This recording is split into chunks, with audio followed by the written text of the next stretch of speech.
Working around the clock on the final 6 bills, I'm hopeful we will pass them in a timely bipartisan way very soon.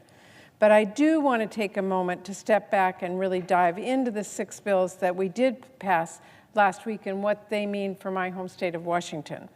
I come to work every day focused on how I can use my voice here to help folks back home. When I sit down at any negotiating table, I bring with me the stories of every parent who is struggling to afford childcare or groceries or rent, every farmer and fisher whose livelihood depends on our crops, our salmon, and our environment, every researcher focused on making the next big breakthrough, every mayor focused on improving our infrastructure, and every young person who is concerned about climate change and our most basic rights. And I take those voices that I hear at home in Washington State, the people I meet, into every room I enter and write their concerns into every bill I negotiate. It's a responsibility I take very seriously, especially as chair of the Appropriations Committee. And I'm thrilled to say the legislation that we passed last Friday, the bill I wrote with my colleagues, includes more than $1 billion I helped secure for local projects and programs in Washington State, and delivers an historic $3 billion investment for the Hanford site cleanup. I have practically been a broken record in saying the federal government has a moral and legal obligation to properly fund the cleanup at Hanford. Our work is far from done, but with this historic $3 billion investment, we are moving in the right direction. And as long as I'm Appropriations Chair, I'm going to make sure we keep up that momentum. No matter what, we are not going to shortchange the vital cleanup mission at Hanford. Now, Mr. President, we are facing a housing crisis, and it has been especially hard on families in Washington State. That is why I fought hard to make sure that bill protected and strengthened programs that help families afford the cost of housing and help keep families in their homes. At the federal level here, that means homeless assistance grants, eviction prevention grants, and Native American housing block grants, rental assistance programs, programs that help people develop economic independence and that help keep kids with their parents, and vital investments to maintain our nation's affordable housing supply. But it's not just funding for key national efforts that help Washington State. I am especially proud to have secured funding through congressionally directed spending for the Aurora Senior Housing Development for seniors in Seattle, which will have 90 housing units. That is a great start, but I know we have a lot more work to do when it comes to tackling the housing crisis, and I will keep pushing for progress with my colleagues every day. In addition to the roof over their heads, families need food on the table. I held a roundtable in Seattle a few weeks ago, talking with experts and even a mom who depended on WIC. And as I told them, I take this personally. I remember when it was like when my family fell on tough times and we had to rely on food stamps.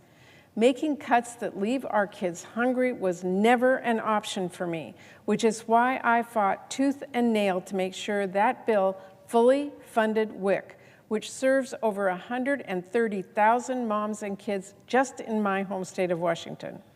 And we fully funded the brand new permanent summer nutrition program I established, Summer EBT, which will now help feed 500,000 kids in Washington State alone this summer.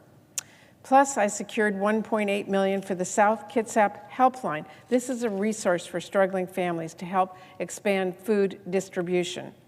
In the richest country in the world, there's no reason to leave our families hungry. It is really that simple. Now, another important need for working families in Washington State, like in every other state, is childcare. I hear about the childcare crisis everywhere I go. Now, Mr. President, we are still negotiating the bill that funds the actual federal investments in childcare, but guess what? For parents to have access to childcare, we need physical childcare centers close to where people live. So a big priority of mine in the last package was working with local organizations to help them build or expand their childcare centers.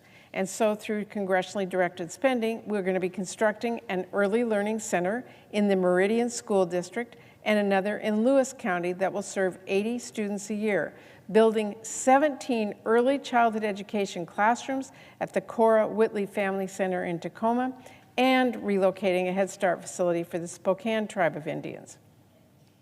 We also provided new funding to design child development centers to expand access to childcare for our military families, something I know we need more of. I remain focused on protecting and strengthening the Child Care Development Block Grant now as we negotiate the next set of bills. And I will always work, Mr. President, to pass my Child Care for Working Families Act, but I will keep fighting alongside that for every step of progress we can make. In addition to investments to support our families, I worked hard to pass funding for local projects that support our cities and our communities. Congressionally directed spending I secured will help Grant County upgrade security at its district court, Bainbridge Island build a brand new visitors center at the Japanese American Exclusion Memorial, and the Indian American Community Services in Kent rebuild a community hub that will offer everything from small business support to early learning services. Funds I secured will also support city efforts to improve public safety and make our justice system work better for everyone. And for the first time ever, the funding bill we passed includes $10 million for a new grant program to increase access to sexual assault nurse exams. I worked very hard, Mr. President, alongside Washington State advocate Leah Griffin. She bravely shared her story with me about her sexual assault, and we worked together to pass a new law and fund programs to help survivors get the care and exams they need to pursue justice. From a story Leah came to my office with, to a conversation I had with her directly, to years of advocacy and coalition building on the Hill together, to passing a new law, and now funding a new program to help survivors. It is so important to me, Mr. President, that my constituents know anyone can make a difference and have a voice in their government. And Leah's story and her voice made a difference. I am so proud of her. I also worked to secure local funding for projects like a public safety radio network in Kittitas and Okanagan County, and mental and therapeutic court programs in Spokane, Tacoma, and Stevens County. I was just in Tacoma talking to city officials and others about the partnerships they're building around mental and behavioral health care, and I'm overjoyed to be able to help and tell them the good news that new federal resources are on the way to support their efforts. And as another example, I secured $500,000 for Choose 180. This is an organization in Burien that is focused on mentoring youth and helping them stay out of trouble and build a brighter future for themselves. I visited last month, and I got to hear firsthand from amazing young adults who participated in that program. This organization is changing lives for the better, and I'm so proud of the work that they are doing. Infrastructure, critically important. In the bills we passed last week, there are many, many important investments to help build our cities, update their infrastructure, make the streets and downtowns work better for pedestrians, commuters, and families. And that includes safety and accessibility improvements and funding for infrastructure projects in my home state of Washington, in Cle Elum, in Pierce County, in Spokane, and Seattle, in the Heights District Development Project in Vancouver, in Walla Walla, as well as road projects being undertaken by the Lummi Nation and the Makah Indian Tribe. And speaking of pedestrians and commuters, we cannot forget about the investments in public transit in this bill. I am thrilled to say I secured new funds in this bill for Sound Transit's light rail extension projects to Ballard, West Seattle, and Linwood. And I have to say, House Republicans wanted to cut funding for public transit in their bill to a level where the Linwood link simply would not have had the federal dollars it needed to get done. I made sure we stood firm on funding the Capital Investment Grant Program, and because of that, we're now going to deliver the full federal funding this program needs to get across the finish line. There's also funding in this bill for upgraded bus shelters in Pierce County, a regional transit facility on Whidbey Island. And let's talk about our ferries. When it wasn't easy enough under the top lines in this bill, they were tough, I was able to secure millions in additional funding for the Federal Passenger Ferry Grant Program and include for the first time ever language to make sure Washington State ferries can now apply for the Rural Ferry Grant Program. And I can't talk about ferries without talking about our harbors and our ports and our waterways. This package includes an historic $2.77 billion for the Harbor Maintenance Trust Fund and new language I've worked hard to get in to make sure Washington State ports get their fair share for those funds. There are also other crucial investments in our waterways and water infrastructure. Millions for maintenance and repairs to the locks at Lake Washington Ship Canal, better known by everyone back home as the Ballard Locks, and pre-construction work at Tacoma Harbor, to say nothing of the bipartisan infrastructure law funds that are pouring into our communities, so important to all of us. There's also funding for wastewater treatment projects at Soap Lake, Snoqualmie Pass, and to help the Discovery Clean Water Alliance return more clean water to the Columbia River. I also worked to protect our state's incredible natural beauty and resources by fighting off devastating cuts in policy riders that House Republicans wanted to make to critical environmental and conservation programs. This bill that we passed will help our state conserve new public lands, including in San Juan Island National Historic Park, the Willapa National Wildlife Refuge, and the Okanagan-Wenatchee National Forest to protect the Yakima and Wenatchee watersheds. And there are funds for the Mount Adams Forest Project. Mr. President, I also secured full funding for essential federal wildfire programs and protected a hard-earned pay raise for our brave federal firefighters. And of course, there are investments to protect and restore our salmon populations, because everyone knows how essential salmon are to our economy at home and our culture in Washington State. So I fought hard for investments in this bill to support salmon on top of everything I've already mentioned. Under tough constraints, I managed to either protect or build on federal investments in Puget Sound restoration efforts, the Yakima Basin Integrated Plan, the Northwest Straits Initiative that I created, the National Marine Fisheries Service, including hatchery operations, and Pacific Coastal Salmon Recovery Fund. Last year, I joined leaders from the Jamestown-S'Klallam tribe, local environmental advocates and experts to trap evasive European green crab. This is something I never heard of before the last few years, but they are now invading Washington waters, and I learned more about the threat that they pose to our native species. And I'm very glad to say we now have funding to help fight that invasive green crab and language calling for a coordinated federal approach to this threat.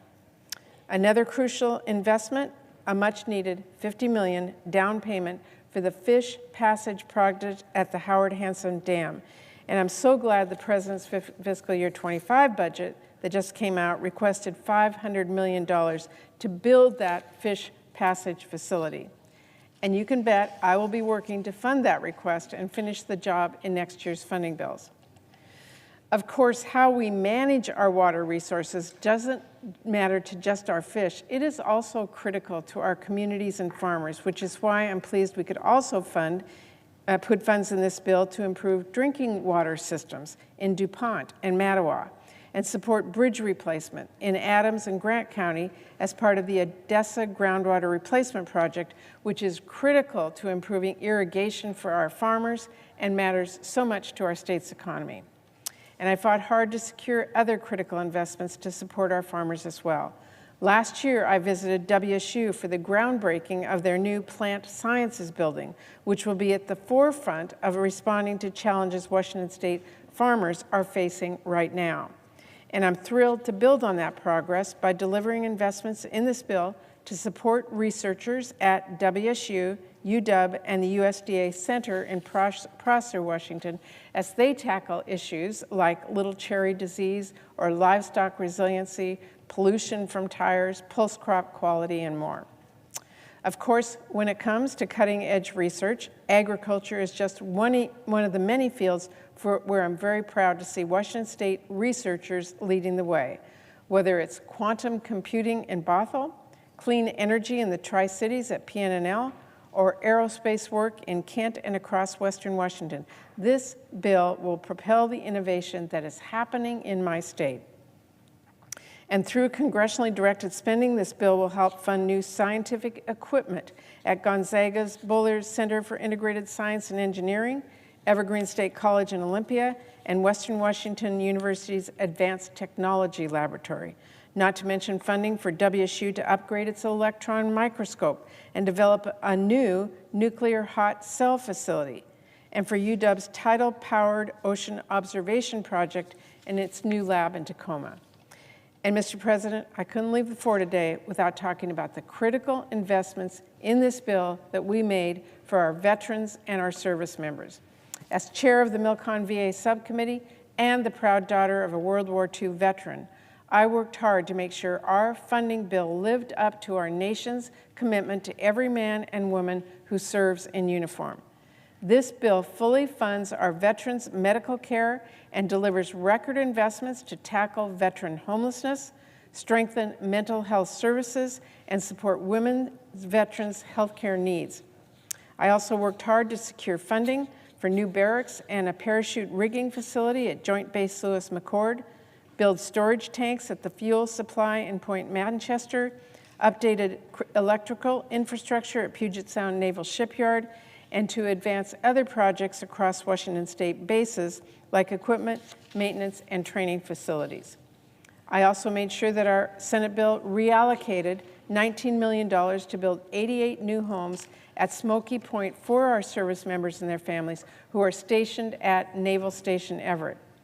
And I am proud to have gotten this through our final bill to help address a major need for more military housing in Snohomish County.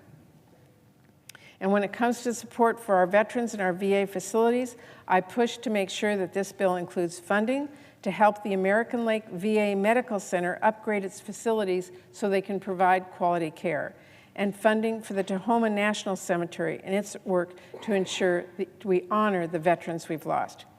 Mr. President, I just covered a lot of ground, so I'll wrap things up. But the bottom line is, while these first 6 funding bills are not the bills I would have written on my own, they do protect absolutely critical programs and make needed investments in Washington State and every state in America.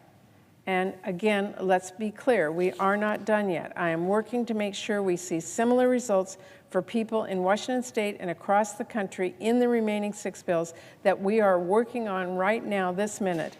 And I'm going to keep bringing the concerns I bring with me to every negotiating room for my constituents and work to get solutions to help them with every bill that I pass.